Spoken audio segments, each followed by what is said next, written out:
ఈ చీర కట్టు, ఈ సంస్కృతి, ఆహా! మా అమ్మ ఎక్కడున్నా ఇప్పుడు మా అమ్మ మీలో కనిపిస్తుంది. మా అమ్మ ప్రతి అమ్మలో మా అమ్మ కనిపిస్తుంది. ఈరోజు నాకు ఇవాళ తల్లి లేదు అని చెప్పుకోను. మరి మీరు మాతృమూర్తి, మీ బిడ్డలకు ఎందుకు ఇవ్వటం లేదు స్ఫూర్తి? మీ తర్వాతి తరం నిలబెట్టాలి కదా వంశకీర్తి.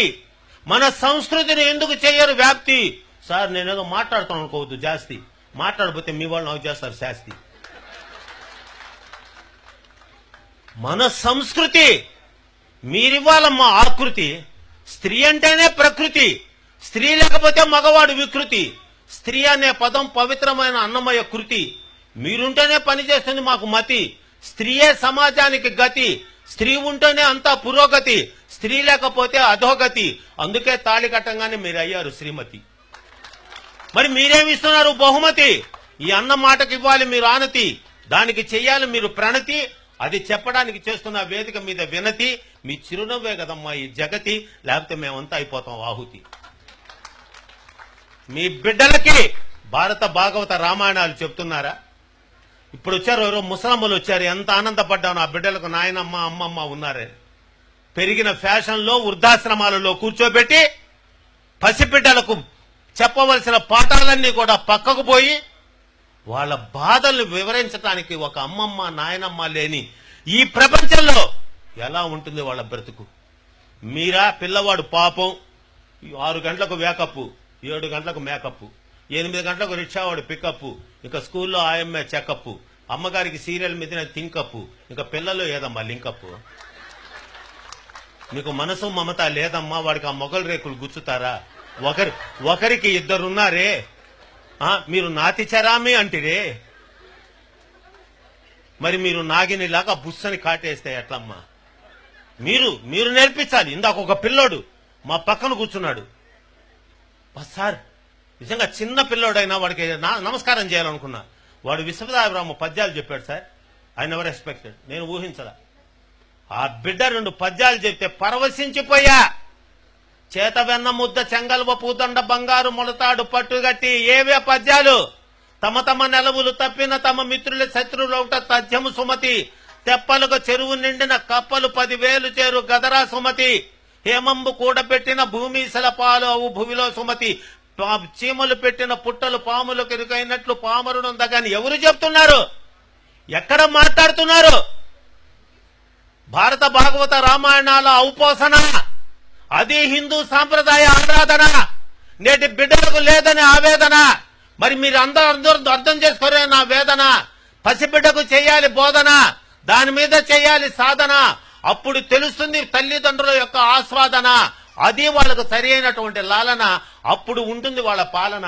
ముసలోళ్ళం మేము ఉంటాం ఓ మూలన. మరి మీరెలా చేసుకున్నారు? మీరు ఆ భావుకత బిడ్డలకు నేర్పించాల్సిన బాధ్యత తల్లి మీ మీద ఆధారపడింది. తల్లే తొలి గురువు. బిడ్డకు ఆమె వెయ్యాలి దరువు. ఆ తల్లి సంస్కృతి వల్లనే బిడ్డ నిలబెడతారు పరువు. మరి బిడ్డ మీరు ఎందుకు అవుతున్నాడు బరువు? బిడ్డకు ఆ పద్యాలు ఎందుకు అవుతున్నాయి కరువు? ఆ బిడ్డలకు మీరు ఎందుకు వేయటం లేదు ఎరువు? అట్లా వేయకపోతే వాడి భవిష్యత్తు కన్నీటి చెరువు, పోతుంది వంశ పరువు. ఎందుకంటే మహిళా స్వరూపిణి. మగవాళ్ళ మాకేందమ్మా?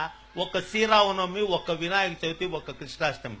మరి నీకు నవరాత్రులు. ఆహా, 9 రోజులు ఆడబిడ్డకి ప్రపంచమంతా ఘనంగా అమ్మా అని నోరారా పిలుస్తూ 9 రోజులు అమ్మను సేవిస్తున్నారంటే స్త్రీ యొక్క విలువను అర్థం చేసుకున్నాము.